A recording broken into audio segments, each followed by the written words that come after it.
I don't know where you want to start. Maybe we just start at 25 years. I mean, can you believe it's been that long?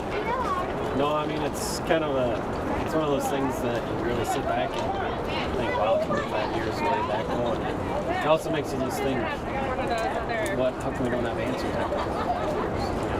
I mean, we've talked about it year after year. I mean, there's always the anniversary, but it's also something you think about all the time, not just on the anniversary, but I think the anniversary is the bigger 20 to 25 years. I mean, it really makes you sit back and think, where has the time gone? And, how come we don't have answers yet? What can we do to keep finding answers for him and also for other kids who don't have to get to the 25 years to even get into a year for other kids involved. So, just kind of crazy. I mean, 25 years is a long time. And with all the news and everything that's changed with Jacob, we just keep hoping and thinking that this is going to be the year that we're going to find answers. So. And you said to me, for us, it's 25-year anniversary. We kind of mark it in the media, but for you, you live it every day. Every day is. Yeah.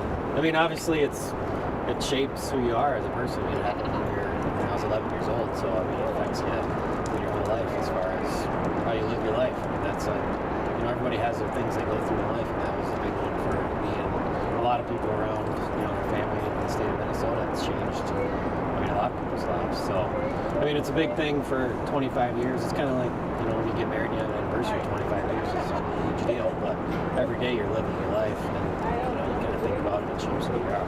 So, how old's your son? He's 7. So he's getting to that age. Do you fear for him in the world he lives in based on what you experience or protect him?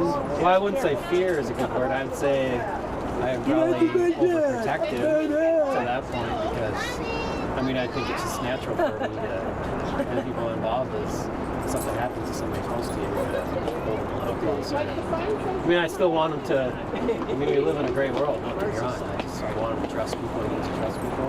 It's just a matter of maybe being a little bit more cautious and, going an extra mile to make sure he comes home each night.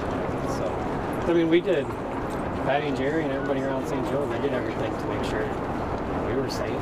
It's just, you never be 100%, but I guess it definitely made me more overprotective, I guess you'd say. But, and I'm sure my parents would say anyway, because to let me go out and do things, I'm sure when I was a little kid, probably drove them nuts after this happened, because when you're that close to losing somebody, it makes you hold on a little tight. And flashing back to the 25 years, I'm new to Minnesota in the last 5 or 6 years when I've covered this story enough. Is the way it's told, is that sort of accurate? You guys went into town to rent a movie that night and you come back on your bikes down that road that leads to the Wetterling house? Yeah, it wasn't even going into town. It was just kind of the outskirts of town. So, just a little rural. We did that bike hundreds of times as far as safety-wise. That area was the whole town, the whole area. Everybody thought it was a safe area. So, we've done it. We were outside. We were kids. We were 11 and 10, and that's what we did. We were outside. So, it was safe, and so just crazy the things that can happen. And you remember seeing the flash of a gun in essence, the silver? Yeah, it was one of those. It was pitch black, so it was all of a sudden he was there. Yeah, you can see the gun, and you couldn't see his face or anything, but it definitely he made it pretty clear, obviously, what was going on, just with the things he said. So, I've told people before, my initial reaction was almost. I don't want to say a laugh, but this is some kind of joke because this just doesn't happen in St. Joe, Minnesota. On Sunday night in the fall. So. And you were thinking that even as an 11-year-old, it was. Yeah, you were processing it like that. It changed pretty quick, obviously, but yeah, my first reaction was, this is some kind of practical joke with some high school, something because they don't have school the next day either, so who knows what they're up to. But obviously the situation and circumstances changed pretty quick. He had you guys lie down. Yep. And just one by one went, how old are you? Yep. So, obviously he kind of had an idea. He's looking at our faces and looking for what our ages are. So, it was not a moment you ever want anybody to go through. And I know you're told to skip, leave, or you take off running, and you look back. Is there a last image you see that runs through your head? Well, we ran to, I don't know if you estimate how far, but me and Trevor ran. I caught up to Trevor, and you turn around.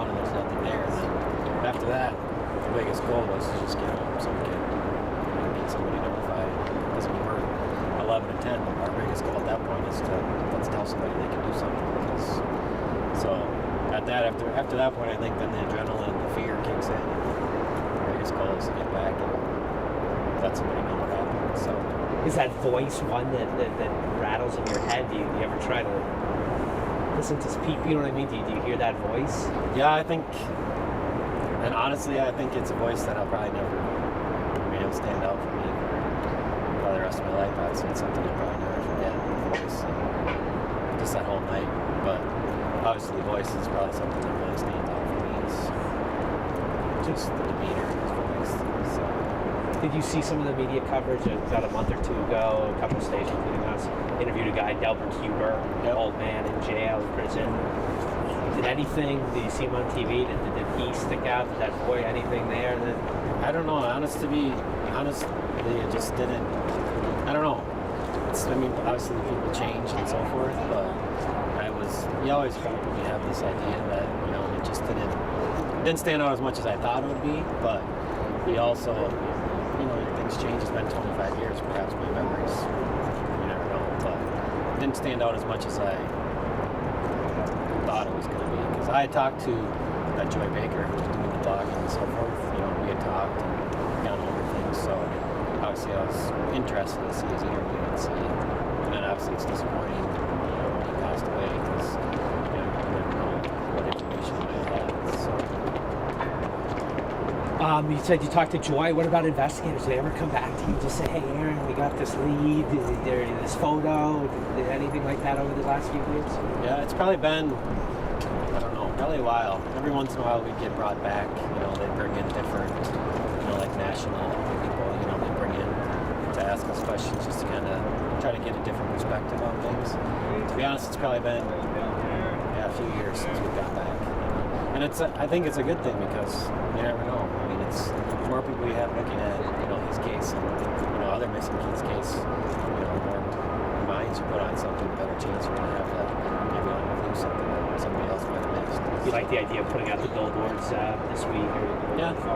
Yeah, I think it's, even doing the stories, like I said, it's the more people are talking about it, the better chances that somebody will come forward. And, somebody out there knows what happened. There's somebody that, if there's one guy or two guys, there's obviously people that they've talked to, they have family, but somebody out there knows. So, sooner or later, somebody's going to give in and give up some information and some clues that can give us some answers. So, and I think the more stories they do for Jacob, the better it's going to be for him and also for other missing kids. And that's the whole point, is to prevent this from ever happening. And if there's other missing kids out there, to bring them back too. So. Patty said, and she's told me this in the past, that she's never seen evidence that Jacob is dead. She holds out hope. Where are you? Yeah, I would agree with that 100%. Because people ask all the time, as far as the big word is always closure and so forth. But in my mind, there's no reason to not think why not. Because you see it all the time. You see people come home after 10, 15, 20 years. So there's always that hope that it could happen. So, basically exactly what she said. If I don't have a reason not to believe it, then why?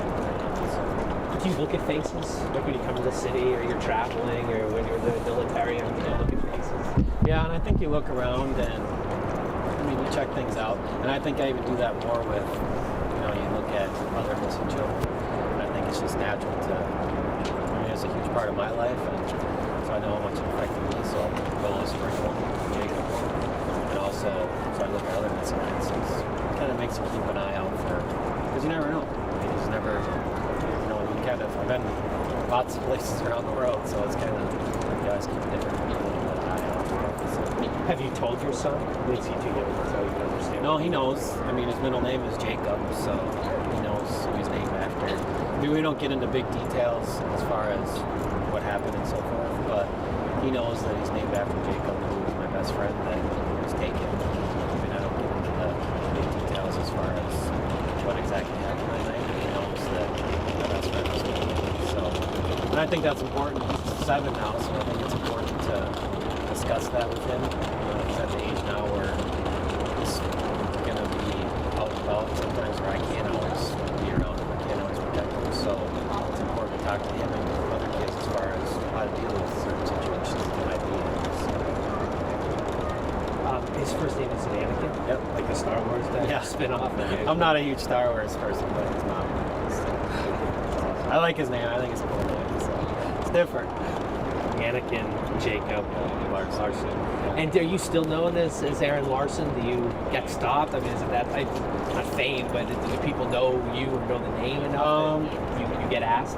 Well, it's interesting. I think people know, but it's not something that I don't go around and announce who I am. It's one of the things that, to be honest, I probably shied away from, or I don't want to say ran away from, but it's one of the things that really affected me as far as being known as the kid that was with Jacob Wetterling, because growing up since I was 11, that's basically who I was, in the area. Obviously everybody knows the story, so I think that's one of the things that really changed where I ended up in life and the things I might do and so forth, because I was always known as that person.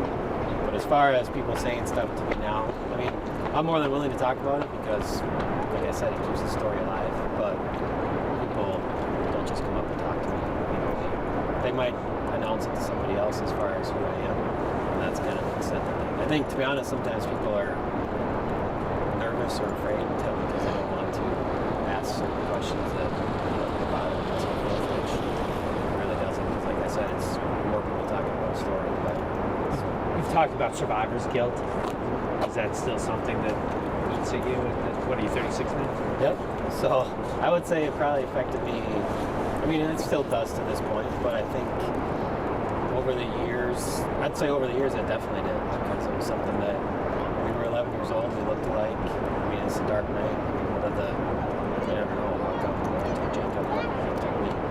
So yeah, it's something you definitely live with, but I think even in the last few years, things have really changed as far as being okay with it's okay to be Aaron Larson, not just Aaron Larson,